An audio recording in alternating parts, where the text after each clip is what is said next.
Night of the Living Dead. Rickton, Mississippi, Saturday, August 18th, 2018. It was a hot summer afternoon in the little town of Rickton, and in the Sunset Cemetery outside in the outskirts of the town, a older model blue Ford Focus pulls right up to it.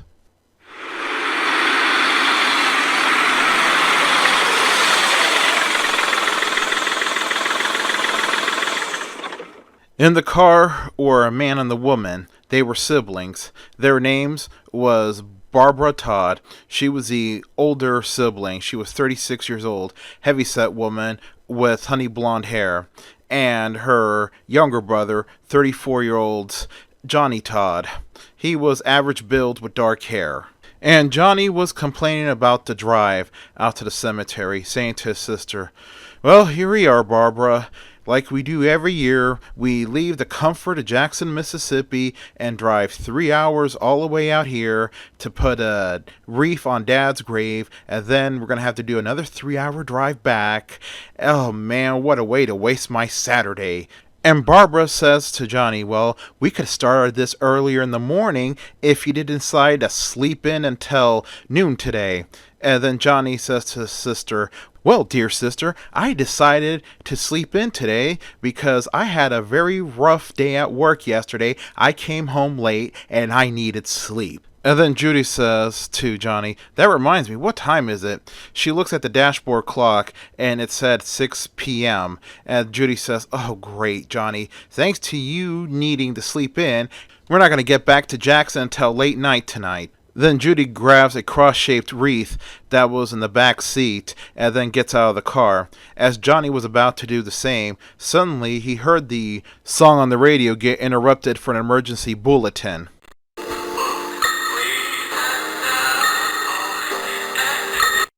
We interrupt this program for an emergency bulletin. But Johnny exits the car before he could hear what was going on. Soon the two siblings arrive at their father's grave. Judy begins to wipe away some dry leaves from the headstone of her father's grave and gets on her knees and puts the cross-shaped wreath down on the ground and pushes down on the thin metal stand that the wreath was tied to. And Johnny says to Judy, "I swear, either we're going to have to move Mom out here or we're going to have to move Dad's body to Jackson." And then Judy says to Johnny, "Oh, would you please shut up?" And then she begins to pray. And then Johnny says, "Well, hurry up with your prayer, sis. I want to get out of here. It looks like a bad storm is coming." Johnny was looking at the sky as black clouds had begun to roll in and partially obscure the afternoon sun. Suddenly there was a bright flash of lightning and a loud crackle of thunder.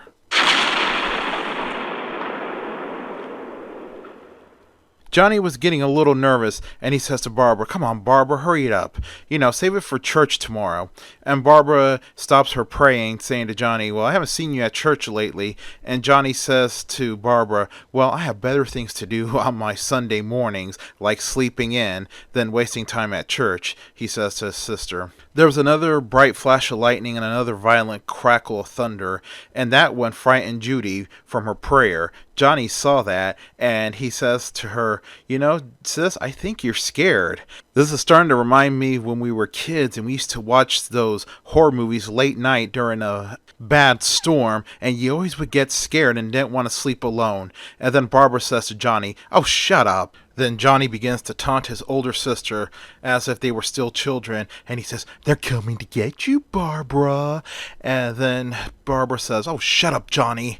And then Johnny sees a man walking in the graveyard, and then Johnny says, "Look, there's one of them now." And Barbara says to Johnny, "Oh, shut up, he's going to hear you. Act your age," she says angrily to her younger brother. Then Barbara gets up and begins to walk back to the car. The path to the car would take her straight across the man that was walking in the graveyard. As she was walking, she was going to say a hello and please excuse my brother to the man, but then suddenly, as she was about to cross paths with the man begins to attack her.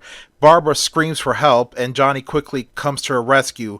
Barbara had noticed that the attacker's eyes were white, clouded over, and then Johnny quickly shoulder rams the man, freeing Barbara from the clutches of the attacker. And as Johnny was fighting with the man who attacked Barbara, Barbara quickly ran back to their father's grave and pulled the wreath out of the ground. She runs over where Johnny was fighting the strange man, and she quickly proceeds to stab the attacker with the wreath stand deep into his left shoulder. The attacker let out a low murmur of pain and then went after Barbara, but Johnny quickly tackled the guy, knocking him to the ground, and Johnny was fighting him again. He screams for Barbara to run, and Barbara does that, but Johnny and the attacker quickly get back up, and then the attacker wraps his arms around Johnny. Johnny, trying to break free from the attacker, ends up tripping over the attacker's own feet, and he falls forward with the attacker going down with him. Johnny falls on the ground, and his head hits the edge of a small headstone, breaking his neck, killing him.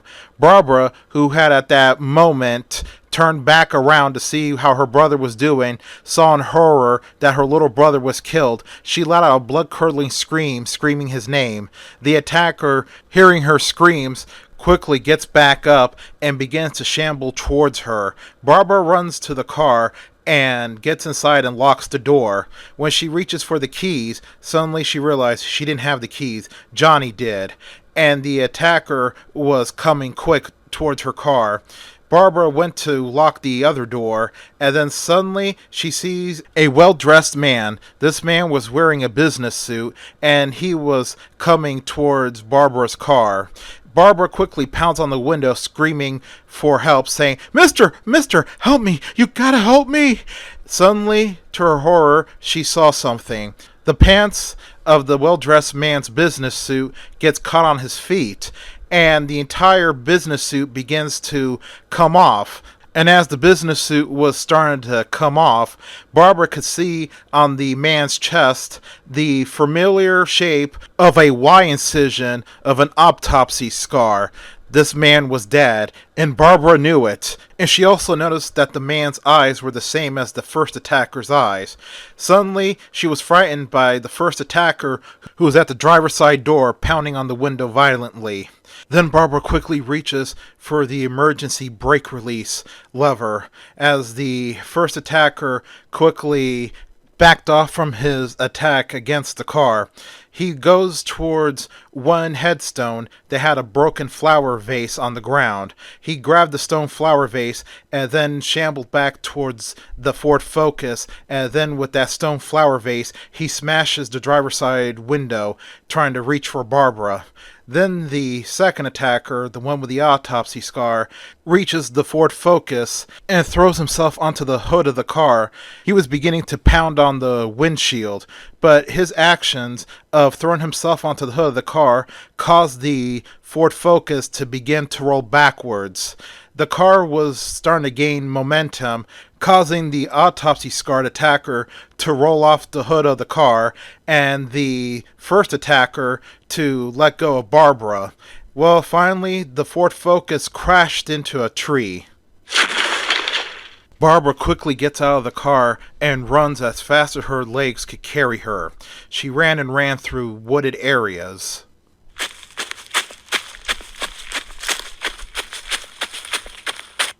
until she exits the woods and finds herself on another stretch of lonely country road.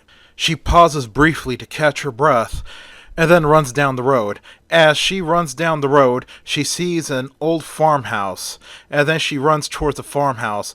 As she was running towards the farmhouse, she ran past a barn, and there she saw it. In front of the barn were two gas pumps, and then she kept on running. The sky was getting darker from the combination of the storm and the sun that was beginning to set.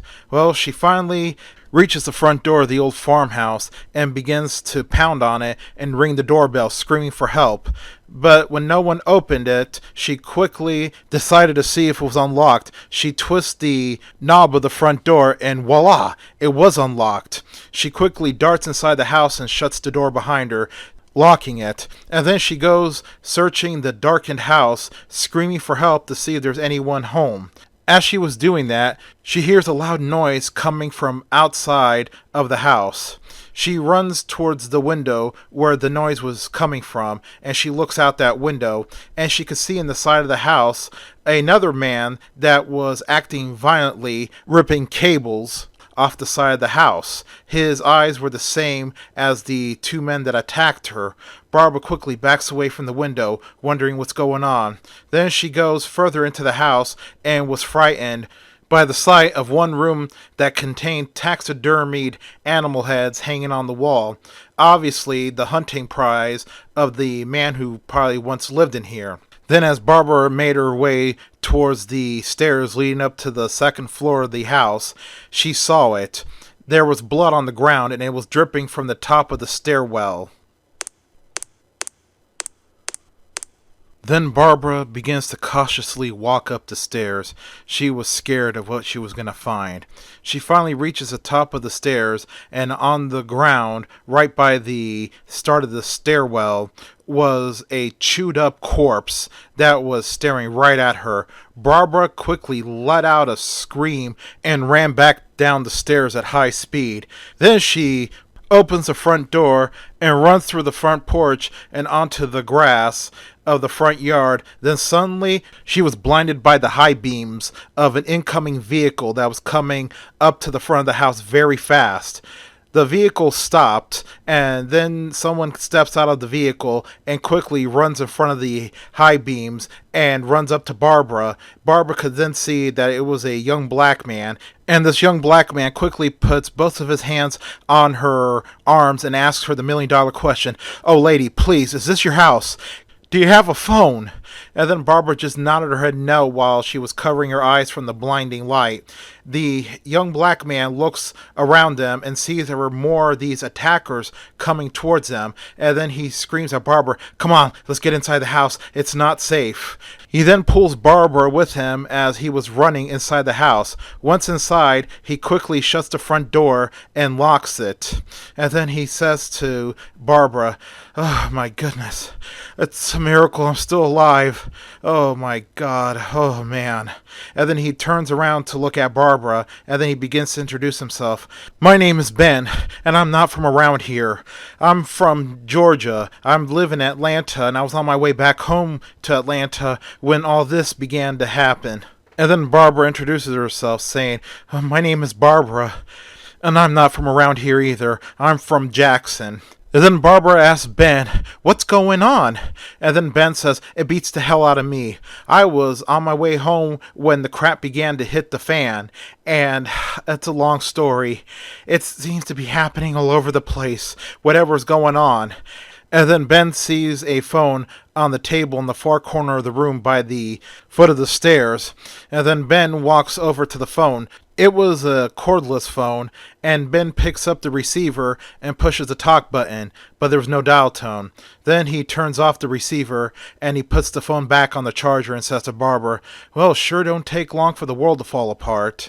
And then he says to Barbara, "The truck is low on gas. I saw the gas pump by the barn, but it's locked." And then Ben heard the sound of crashing glass coming from outside. He quickly goes over to the front window that was overlooking the porch in the front yard, and he saw that the attackers were smashing the headlights of Ben's pickup truck. The blinding high beams were irritating to them too, and they were taking care of the problem. And then Ben quickly tells Barbara, "Stay in here." And then he unlocks the door, and he runs out to fight the zombies that were smashing the headlights of his truck. And then Ben begins to smash one with the crowbar he had in his hand, taking it out completely. And then the other attacker that had a rock that he used to smash the left headlight of the pickup truck used it to hit the crowbar out of Ben's hand. Then he lunges at Ben, and then both him and Ben fall to the ground.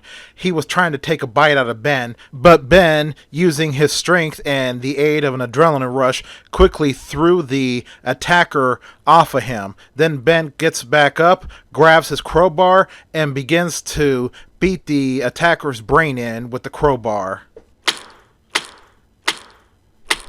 As Ben was fighting off the attackers outside, Barbara was inside looking through the front window.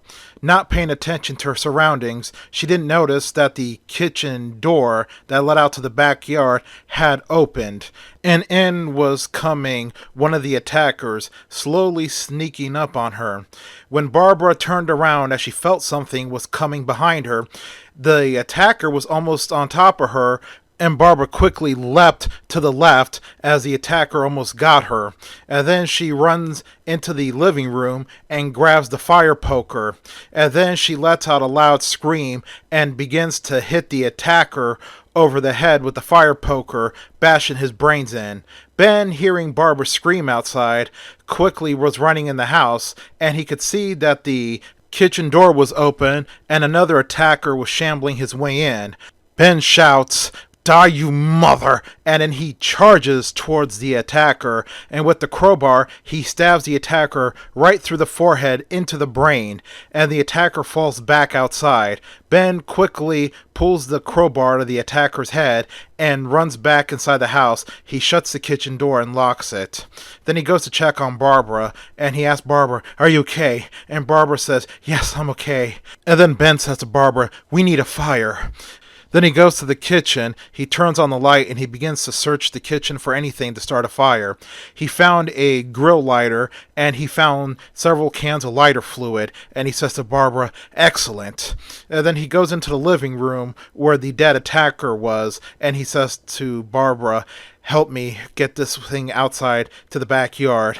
And so Barbara and Ben were pulling the dead attacker to the kitchen door. Ben quickly unlocks it, opens the door, and the two of them quickly pull the dead attacker into the backyard. They pulled his body right next to the other attacker that Ben had killed, and Ben quickly douses their body down with lighter fluid, and then he lights both bodies up. The bodies go ablaze, and the two quickly run back into the house.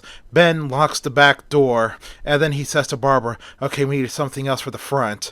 So Ben goes to the front of the house, and there he sees a green chair with white floral pattern, and he says to Barbara, "That'll do." And then he soaks it down completely with lighter fluid, and then he tells Barbara, on the count of 3, unlock the door and open it.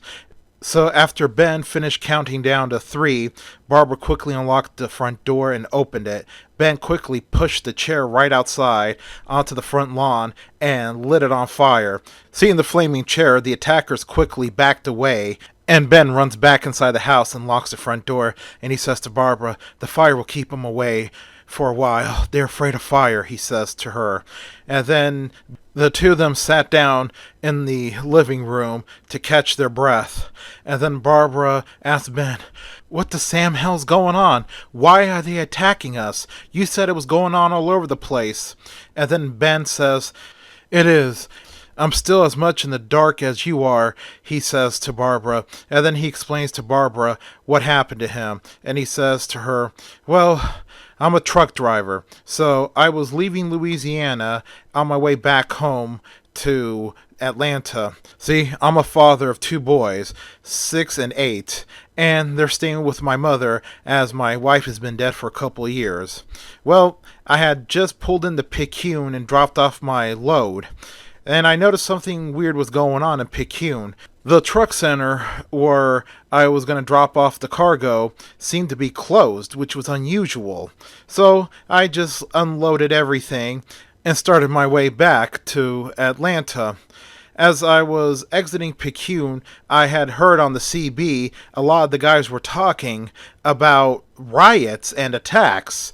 So I turned on the radio, and all I heard was trash talk, same as always. People trying to sound like they know what's going on, but they don't know crap. Same as always. One guy was saying that it was escaped prisoners on the loose from Leake County Corrections, and another guy was saying it was some kind of chemical spill that was making everybody go crazy. But they don't know crap. How do they explain a man with a broken neck still walking around? And how do you explain a man shot full of holes still coming at you? Then I saw idiots out in Hattiesburg having a good time with their guns and their 6-packs. Idiots trying to round them up and put them in the back of trucks, like they knew what they were going to do with them. They had 10 or 20 in the back of this one panel truck, and they opened the door to let another one in.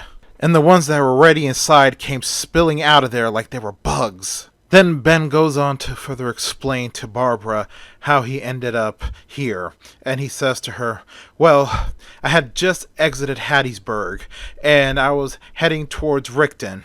I was low on fuel, so I was going to pull my rig to an Exxon station that I saw. And before you get to the Exxon station, there's a diner ahead of it called Beekman's. It was there that I saw a propane truck come screaming out of a parking lot at high speed. It almost hit me. I had to swerve to the left to avoid getting hit, and that's when my truck ended up in the ditch and I couldn't get it out. I quickly jumped out of my rig and I ran toward the Exxon station. The propane truck had taken out a billboard and ran over several of those things. But it also plowed through the gas pump, causing a huge gasoline spill. The truck eventually crashed into the garage of the station. There I saw the driver was trapped. He couldn't get out, and the propane truck had caught fire. Those things were surrounding the truck. But then the propane truck exploded with a mighty explosion, taking out the garage and the food mart, and taking out several of those things with it. And the gasoline from the busted pumps that was on the ground also caught fire, and a secondary explosion resulted from when the fires hit the wrecked pump. And that's when I saw it. Those things were afraid of the fire. So I ran to the diner to look for help. That's when I saw that something was wrong. The cars were still there in the parking lot, but there was blood all over the place. And then I saw the windows were shot out. And then I ran into the diner, and that's when I saw the horror. It was food that they were after, but not the kind of food that me and you would eat. And Ben could see the look of horror on Barbara's face as he told her that. And then he goes on to say to her, they were eating the flesh of the people they killed. And at that moment, I thought to myself, the guy who died in the explosion, that's a better way to go. Better than being killed by those things, he says to Barbara.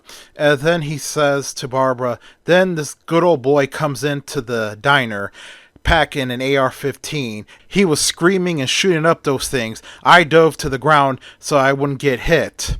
And that's when I saw one of those things take at least several rounds to the torso, rounds that would have killed a normal person. Then I saw it. One of the rounds hit it on the head, and then it went down. That's how you kill them. You shoot them in the head. But the sound of the AR-15 was drawing more of those things towards the diner. I ran out the back door, and that's where I found this truck at. And I found the owner of the truck. He was laying by the truck. His head was gone. I looked in the truck, and the keys were still in the ignition, and then I took off. I ran several of those things down as I exited the parking lot, and then I ended up here when I saw the gas pump.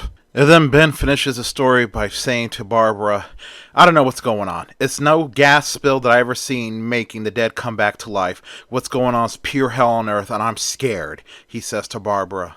Then Barbara starts telling Ben her story, how she ended up here, and after she was done, she was beginning to cry, and Ben says to her, it's okay, Barbara, it's okay. Get your crying out the way, because I need you to be strong. I don't think this is going to be some passing thing that's going to go away right away. This may last a while, and you have to be ready to fight. Then Ben says to Barbara, alright, first things first, we need to find weapons. So Ben gets up from the chair, and then Barbara gets up, and the two scour the first floor of the house until they stumble onto a closet that had hidden in the back of the closet some guns. One of the guns was an old lever-action rifle. The second gun was a pump-action 12-gauge shotgun. And guns number 3 and 4 both were 45 caliber revolvers. Ben's eyes lit up and he says to Barbara, oh, thank God, weapons. And he found boxes of ammunition in the closet, and they soon pulled it all out. And then Ben asked Barbara the million-dollar question, do you know how to use these guns? And Barbara says, yes, my uncles were gun nuts, so me and my brother learned how to shoot with these very same types of guns, she says to Ben. And Ben says, oh, thank God for small favors. And then Ben says to her, all right, Barb, do me a favor. Just sit down and just see if these guns are loaded and in good shape. I'm going to start looking for things to start boarding up the windows. Barbara said okay, and she started checking the guns to see if they were in working shape and if they were loaded. While Ben went to the kitchen and found a toolbox, he also noticed that the kitchen had a lot of loose boards and some old doors leaning against the walls, like the house was going through a remodeling before the owner's untimely death. Ben in his mind knew that these were not going to be enough to board up all the windows, and they might have to start tearing up the house to get every piece of wood to board up the windows. Well, Barbara and Ben began to board up the windows of the house, and of course they ran out, so they began tearing up the house. Ben tore up the wood on top of the fireplace mantle, and he also took out the legs of the dining room table to use it to board up the windows. After nearly an hour of working, the two of them decided to sit down and relax for a little bit. As they went back into the living room, Ben saw that there was a stereo system in there. He let out a smile and walked over to the stereo system and turned on the radio. The radio was already on a local news station, as the radio reporter was reporting on some updated news. You're listening to WMXI 98.1, Mississippi. For those of you just tuning in, we have just received reports of this wholesale mass murder that has just broken out on the eastern seaboard of the United States is now spreading westward, as we're receiving reports now from many Midwestern and Western states. We're also receiving unconfirmed reports that the same violence has broken out in Canada and in Mexico. Repeating 4 o'clock's broadcast, these attacks are being committed by, from what people are describing as, people in a trans-like state. And also, we have learned that the attackers are partially devouring their victims, as police have reported that they found many of the victims partially eaten. And as to the cause of this phenomenon, it is yet unknown. Ben and Barbara were not shocked at all from what they heard on the radio. Then Ben says to Barbara, I'm parched. You want something to drink? I'm going to get water. I'm not going to get anything from the fridge. We need to start conserving supplies. And then Barbara says, that sounds like a good idea. Yeah, I'll have a glass of water with ice. And then Ben says to her, coming right up. While Ben left the room to go to the kitchen, Barbara continued to listen to the radio. We have just learned that the meeting that is taking place with the President, with the CDC, and top military officials will now include top officials from NASA. While the governor has ordered everybody to stay indoors and those who are at their jobs to stay at their jobs, and he's urging everybody, and his quote, for the love of God, we please get off the road, as we have received news reports that I-10 and I-59 are clogged. While Barbara was listening, unbeknownst to her, the closet door where they found the guns at was slowly moving forward.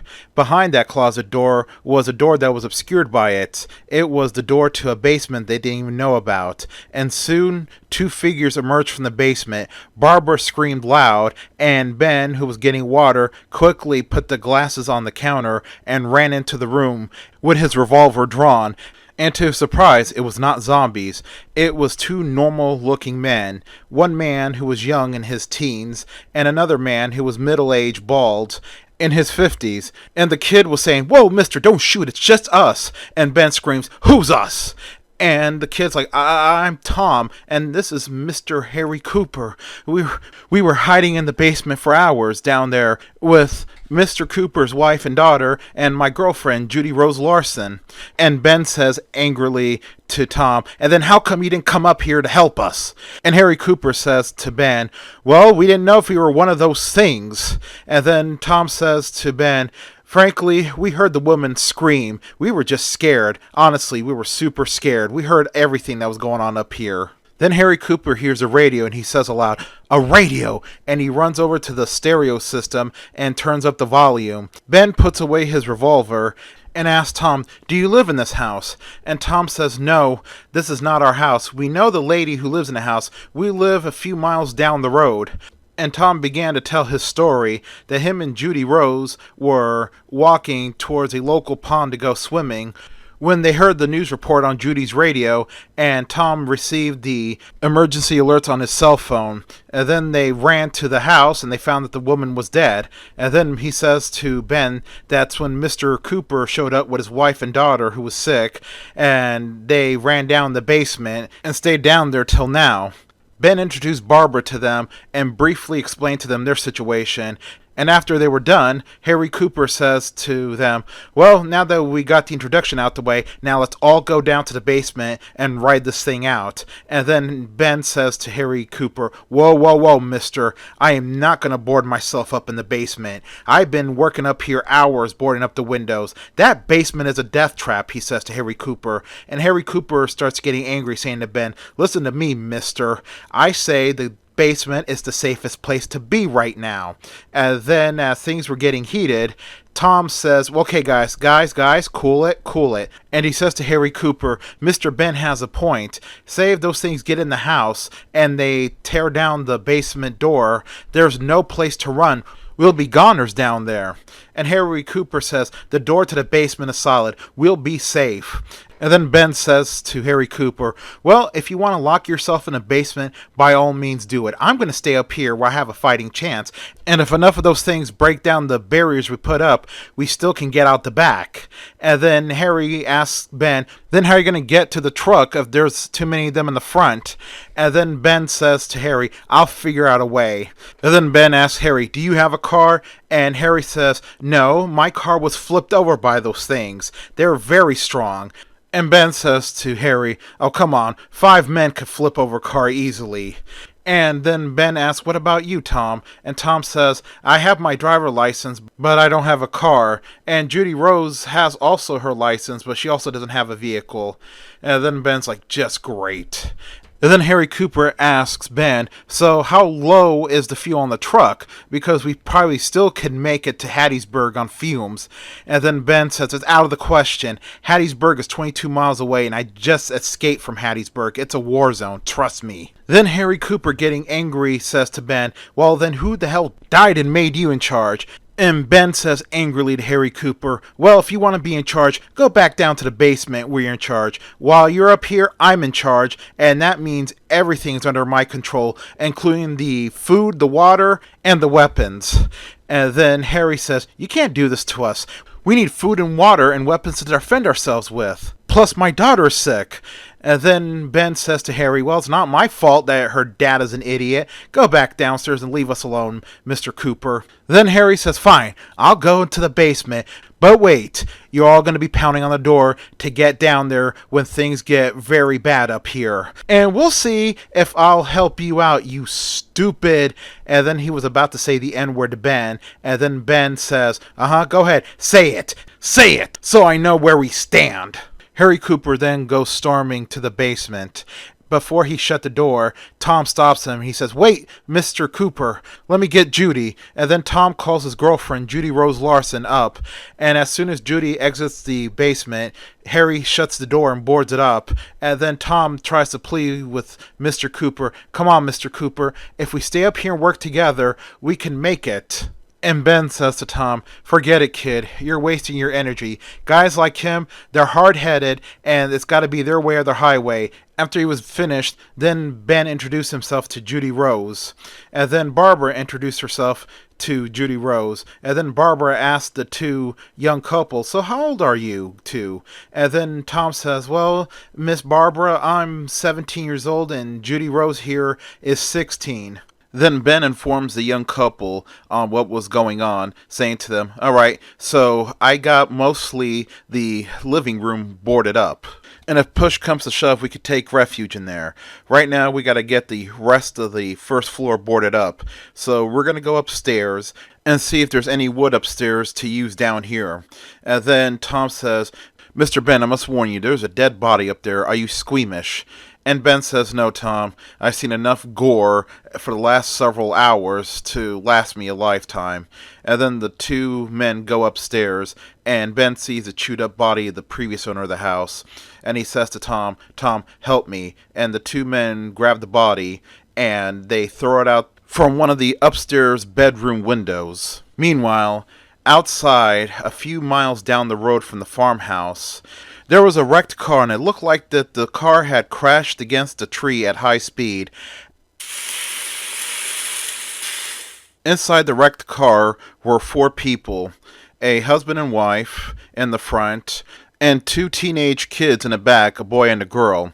All four were dead, with the drivers had completely impaled by a branch that had fallen from the tree during the impact and had gone through the windshield and completely through the head of the driver.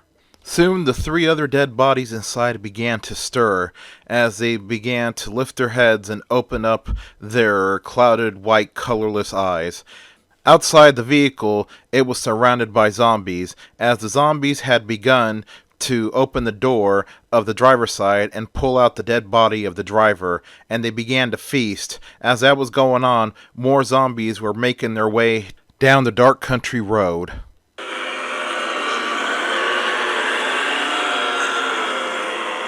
Meanwhile, back at the farmhouse in the basement, Harry Cooper was pacing back and forth in the basement, complaining.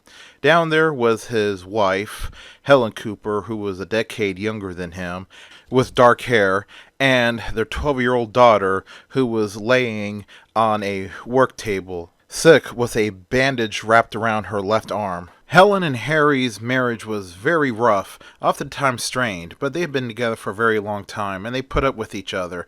Helen telling Harry that he was acting like an idiot, and locking them up down here is not going to resolve anything, and that their little daughter, Karen, needed medical attention quickly. And then Helen asked Karen, "How are you, honey?" And little Karen says, "I have a very bad headache, Mommy, and my throat hurts." And then Karen feels her daughter's forehead, and she says to her husband, Harry, we need to do something quick because Karen has a high fever. And then she asks Harry, "Does anyone up there know what's going on?" And then Harry says, "No, nobody knows what's going on. Not even the people on the radio." And then Helen's like, "What? There's a radio upstairs? And you locked us down here in this dungeon?" And then Harry says, "Listen, the people in the radio don't know what's going on either." And then Helen says angrily to Harry, "That radio is our only communication to the outside world. We may receive instructions where to go when help is coming around." And then Helen says to Harry, "That's it, I'm going upstairs." Then Helen gets up and heads upstairs and unboards the basement door. She makes her way into the family room where the basement entrance was and the radio, and the others that were in there, Barbara and Judy, see her. Helen introduces herself to Barbara and she says, "Hello, my name is Helen Cooper. I'm Harry's wife." And Barbara introduces herself to Helen, and then they both explain to Helen what's going on. And Helen was frightened by the sound of a zombie banging against the window, one of the boarded up windows. And Judy says, "They're growing in numbers outside. It's getting very scary," she says. And then Tom comes into the room and she says, "Ladies, oh, Mrs. Cooper, you decided to come up."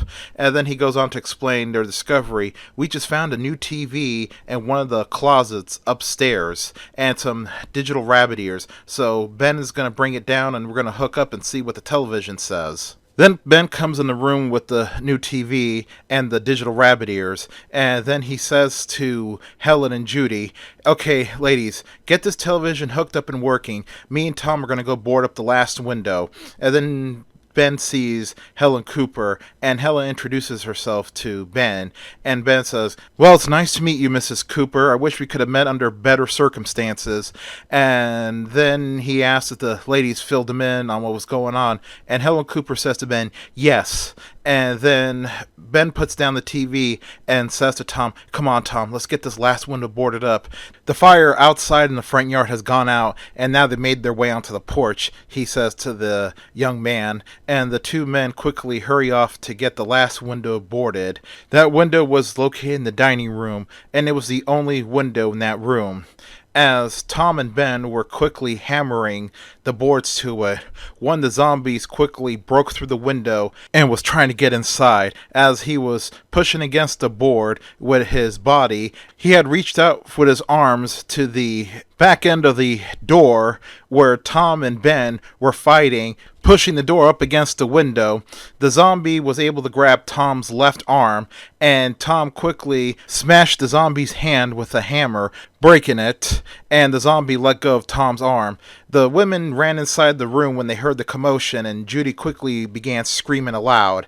Hearing the screams from the basement, Harry Cooper quickly runs up and sees what was going on, and he tried to grab his wife and drag her downstairs, but Helen says, "Let go of me, you idiot," and begins to slap her husband around. And Harry trying to reason with her they had to get to the basement now. Well, in the dining room, Ben says to Tom, "Let go of the door," and they let go of the door, and the door falls on the ground with the zombie that was pushing against it with it. Tom quickly grabbed the shotgun that was strapped behind him, and Ben says to Tom, "Aim for the head, it's the only way to kill them." And then Tom points the gun at the zombie's head and shoots. The shot completely obliterates the zombie's head, and then Ben says to Tom, "Come on, kid, we gotta get this thing outside and this window boarded up before more of those creatures come." And then Helen's like, "What are those things?"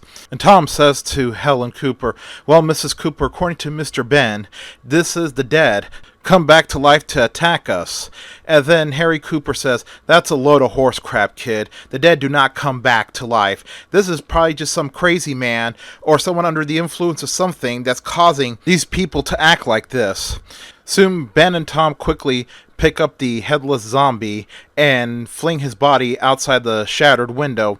Then all of a sudden, a very emaciated zombie comes up to the window with his hands outstretched, hissing at everybody. And then Barbara grabs the .22 lever action rifle and begins to shoot at the zombie, saying to the man, "Is he dead? Is he dead?" Barbara had landed kill shots, or what would have been kill shots on the zombie, while Ben was saying to her, "Barb, you're losing it." And then Barbara finally shoots the zombie in the head, and the zombie quickly falls backwards to the porch. And then she says to Harry, "There's your proof, Harry. They are dead, and they are coming back to life." Harry was still in disbelief. He's like, "No, it can't be. There has to be a logical explanation for all this. Maybe he doesn't feel pain anymore, or something." Ben and Tom quickly put the door up and boarded up the broken window, while the women began to work on getting the TV and the digital rabbit ears hooked up. After everything was said and done, Helen realized she had left her daughter unattended for a long time downstairs. She asked Judy if she can go down and keep an eye on her. Judy said yes, and went downstairs. And then Barbara turns on the TV and tunes it to Channel 7, WDAM. There was no news on, just a message on the screen saying that they were coming on, followed by instructions on what to do to stay safe. Then Ben asked Tom, "Where's this TV station located at?" Tom says, "It's located all the way out in Laurel, 33 miles away from here." Ben says, "Might as well be a million miles away from here." Then the message disappears and there was an anchorman on the TV, and the anchorman began to talk. "Ladies and gentlemen, for those of you just tuning in, we are going to stay with you throughout this entire crisis. Here's the information we have so far. We are still waiting for the press conference by the Department of Defense. We also have received word that all the lower 48 are now in a state of emergency, except for Hawaii and Alaska. We still have received no reports about any of the violence or anything going on out in those two states." Then suddenly, a hand is stretched out from off screen with a new printout for the anchorman. The anchorman grabs it, and then he starts to read what he had just received. And he says, "Ladies and gentlemen, this just in. Biologists in Stockton, California have confirmed that the bodies of the..." Then he paused right there. The young anchorman quickly pulled out his reading glasses and puts it on and says, "Well, folks, I hope I'm reading this right. And it says here that biologists in Stockton, California have confirmed that the bodies of the recently dead are coming back and attacking the living." Yes, you heard it right, folks. I have read it correctly. Biologists in Stockton, California are confirming that the bodies of the recently dead are coming back to life and attacking the living. While many scientists and health experts are regarding this news as preposterous and improbable, scientists are still trying to study what's causing this phenomenon. We're also receiving news that across in many states, many communities, including here in our own state, are forming clean and sweep gangs to try to clear out these strange assailants causing the attack. And then the reporter says, all right, we just got word that the press conference is about to begin. We're going to join the press conference right now. And soon the scene shifted from the newsroom to the press room, where the Secretary of Defense had just stepped onto the podium and began explaining the situation. He did confirm that the recently dead are returning to life and that they have gotten the reports from hospitals, morgues, funeral homes, and from the police on the streets. And then the secretary goes on to say that the president has declared martial law for the entire United States from 7 p.m. to 7 a.m. that anyone that's caught on the streets during those times will be subject to arrest without counsel. And then he goes on to say that the police and fire departments of all the states will be federalized, and that the National Guard are mobilizing, and that they are setting up rescue stations in every community in every state. And we're encouraging people with health needs to go to these rescue centers, and that they must bring their own medication and their own supplies, and that these rescue stations were going to be manned by local police, National Guardsmen, and the local Red Crosses. And then someone in the press conference asked the Secretary of Defense what was causing this phenomenon, and the Secretary of Defense says that the cause of this phenomenon is still under active investigation, but they may have one culprit behind this. And he goes on to explain about a NASA probe that was carrying a small shipment of anthrax bacteria into space. And he goes on to say that I can't say really any more about it, for most of it's still classified, but I can say that this probe that contained the bacteria was last seen heading back towards Earth in April, and NASA detonated it in the upper atmosphere, where it spread throughout the globe. And, well, we can't really say if this is the cause or not, as we're still collecting active samples from the field. After the press conference was over, then it shifted back to the newsroom, where now on the ticker display in the bottom, it was displaying information on the locations of the newly opened rescue stations in the area, and the reporter was interviewing a local coroner who was confirming what they were saying about the dead coming back to life, and how they're really just still trying to solve what's going on. Then Helen Cooper saw on the ticker display beneath the screen for the rescue stations that one of the local high schools, Rickton High School, was being used as a rescue station. And she says, hey, look, this Rickton High School that's on the screen, is that nearby here? And Tom says to Helen, no, not really. It's very far away, but me and Judy go to that high school, so we know how to get to it. And Helen's eyes lit up and she says, excellent. Now we can get my girl medical attention. And then Ben asks Helen, so what happened to your little girl? And then Helen says, one of those people came up and bit her when we were fleeing our flipped over car. And Ben says, oh no, we don't know what kind of disease those things carry. And then he says, on top of that, the fuel pump outside is locked, and I don't know how much fuel that truck has left. I don't know if it's enough to start it and drive over to the pump, and it's just too dangerous to try to push it out to the pump. And Harry Cooper says to Ben, well, you better think of something fast, man, because my little girl needs help, and I'm not going to have her die because we can't think of a plan to get out of here.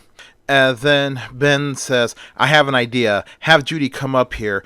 Once Judy came up from the basement, Ben says, here's the plan.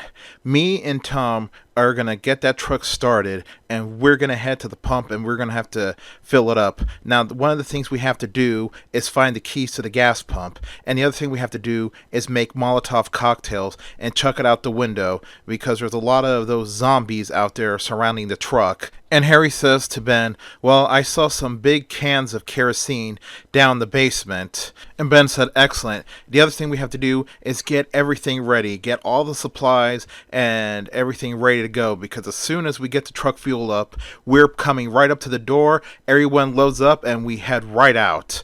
And then Judy says, well, then I'm coming. And Tom says, no, Judy, you're not coming. And Judy says, yes, you need another person because you and Ben just can't do it alone. You need a third person, and I can drive. Tell him, Tom, I can drive. And then Ben asks her, can you drive stick shift? And she says, yes. And Tom says, oh, she can. Her daddy has trucks. And then Ben reluctantly says, okay. And Barbara says, no, I'll go in her place. And Ben says, no, Barb, I need you here to keep control of things while we're out. So everyone was getting everything ready. Tom and Judy were making the Molotov cocktails, while Barbara and Helen were packing up all the food and water they can, and Ben was looking for the keys to the gas pump, while, of course, Harry Cooper wasn't doing anything. While the two teenage couple were making Molotov cocktails up in the bedroom, Tom noticed the sad face on Judy, and he asked Judy, hey, you okay, babe? And Judy says, no, I'm not okay. I'm worried about the folks, she says. I still can't reach them on the cell. Cell service is still out, even the internet.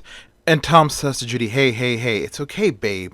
I'm sure once we get to the high school, I'm sure both of our folks are going to be there waiting for us.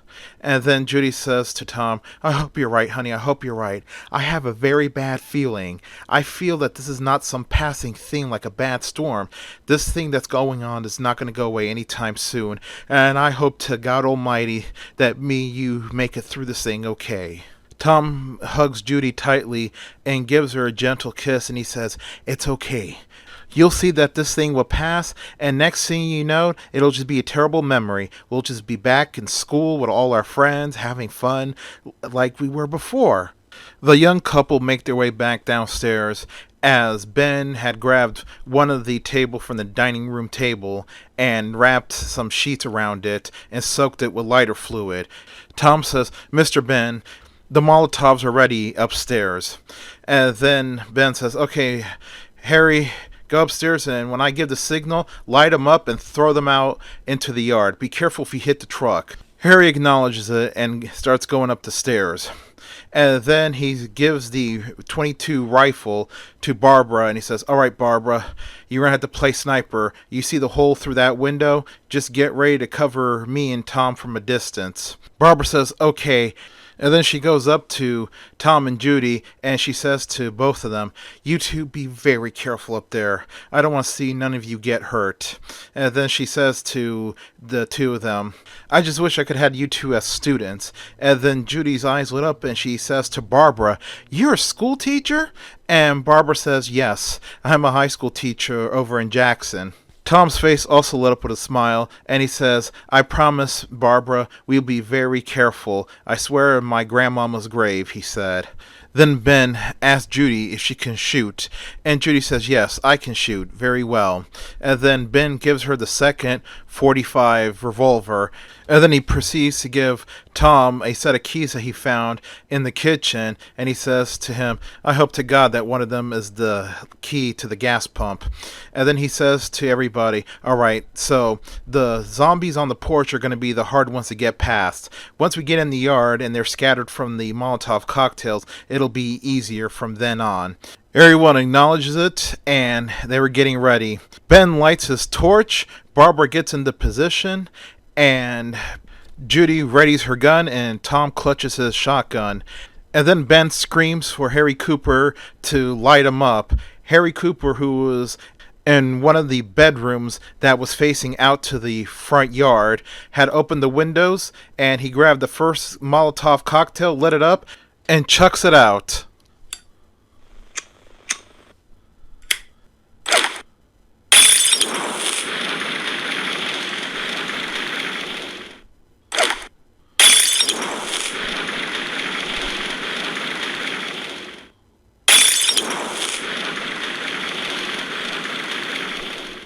Soon, the zombies in the front lawn scattered like insects in the light. Some of them caught on fire. Then Ben quickly opens the unboarded front door and steps out, swinging his torch at the zombies that were at the porch. The zombies were backing away from the lit torch as Judy and Tom quickly run to the pickup. Judy gets into the driver's side, and Tom quickly jumps onto the bed of the truck, while Ben quickly joins them. Helen Cooper quickly shuts the door and locks it, and Judy was struggling to get the truck started.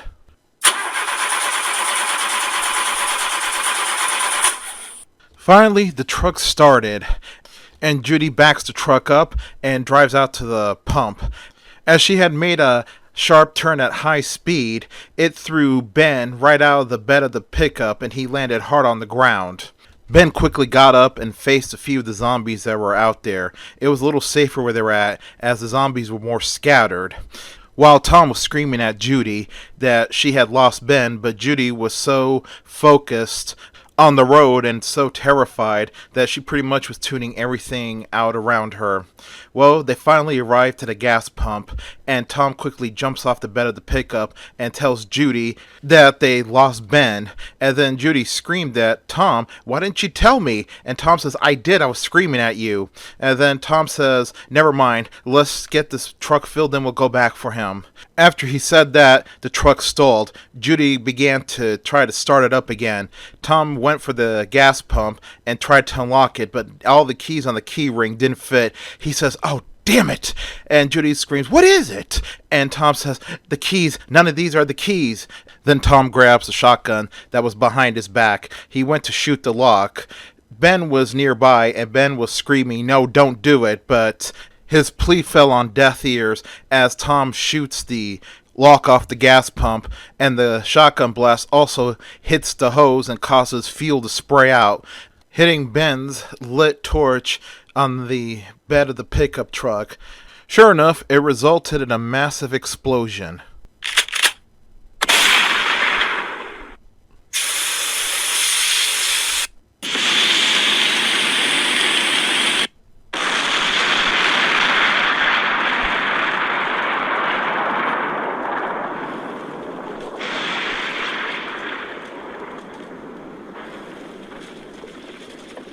Tom and Judy were dead, the truck destroyed, and everything around it up in flames, and the hopes of escaping now were all dead. Ben now was running back to the farmhouse. He pulled out the revolver. He had to use it sparingly, as the zombies were now all migrating to where the explosion came from. But Ben did notice one thing about these shambling corpses. They were very uncoordinated. They were slow. He had the advantage of walking right past them due to still having full motor coordination and not being hampered down by the effects of rigor mortis like they were, but it was still dangerous as they were in huge numbers out in the field. But he also had the help of Barbara, who was doing her best to be a sniper. Meanwhile, back in the house, Harry Cooper was telling Helen Cooper, "Okay, that's it. We're going to have to hide out in the basement. That idiot, you know what," as he was referring to Ben by the N-word, has just killed 2 kids, and he's going to keep getting us all killed if someone doesn't do something," he says to his wife. And he says to Helen, "Helen, go downstairs and wait. Our daughter needs you. I'm going to try to convince Barbara to come down with us." Helen says, "Okay," and she goes down to the basement. As she got into the basement, she had noticed the workbench where her daughter was laying down at was empty. She had wondered where her daughter went. Suddenly, her daughter emerges from the shadows of the basement, shambling and her eyes clouded over white. She had become a zombie. Helen began to start crying as she's trying to plead to her daughter, "Honey, it's Mommy. It's Mommy." But her pleas did not work, as her zombified daughter comes right up to her and takes a bite into her neck, killing her. Meanwhile, back upstairs, Harry Cooper was approaching Barbara as she was reloading the .22, and he says to Barbara, "I want that rifle." And Barbara says to Harry Cooper, "Go to hell."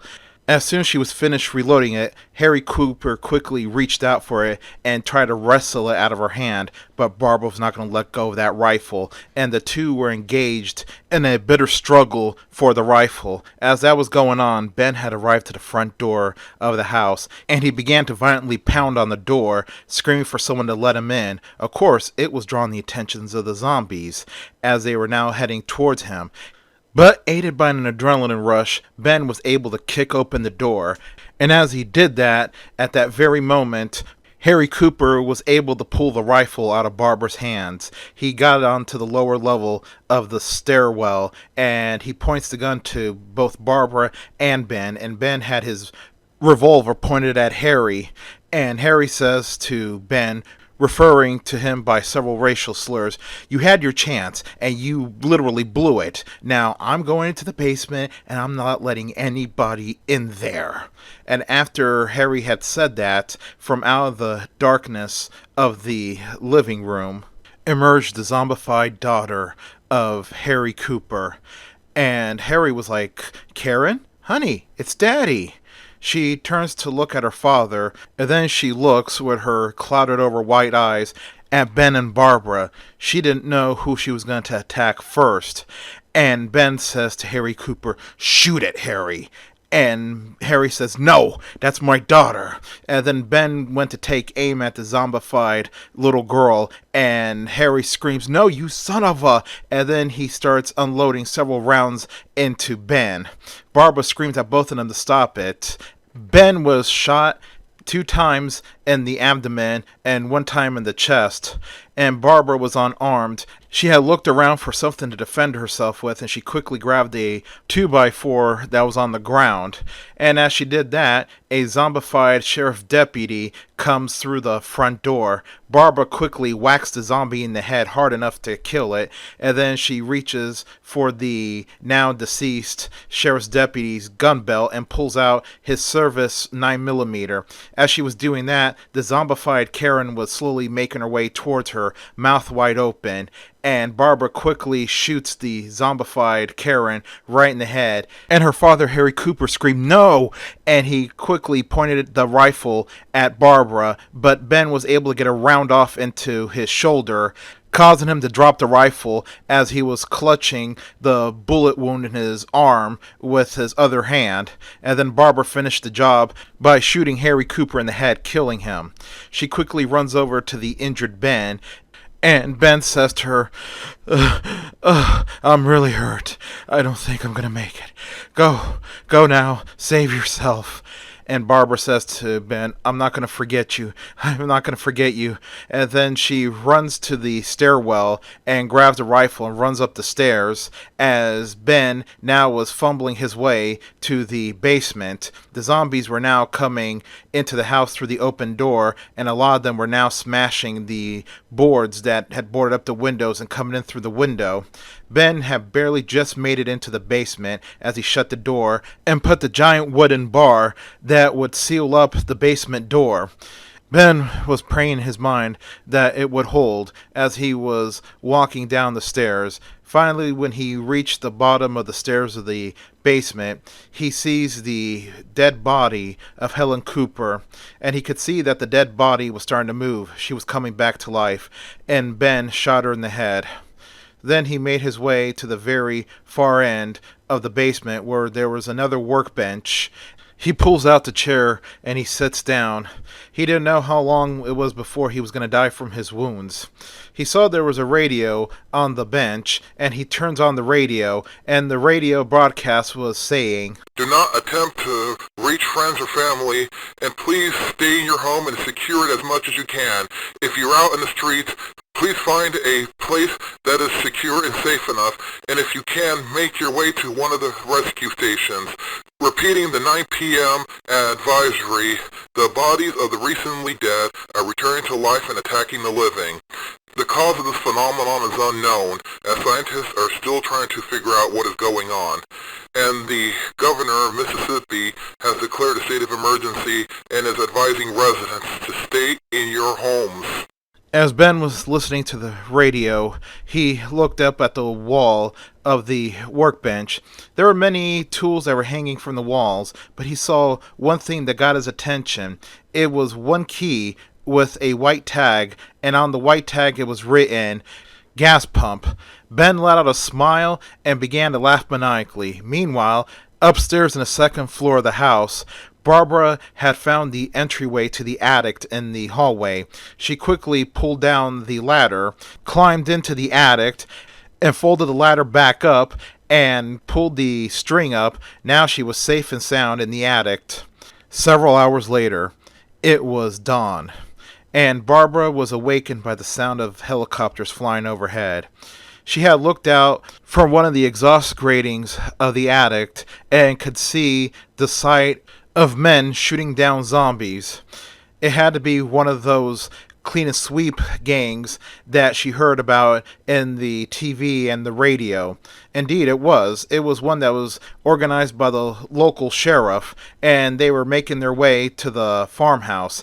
They had arrived to the farmhouse, and, well, the zombies had already moved on. They had left behind a huge mess, as they had messed up everything in the house. The men hear Barbara screaming from the top of the stairs saying, "Hey, I'm a live person. I'm coming down. Don't shoot."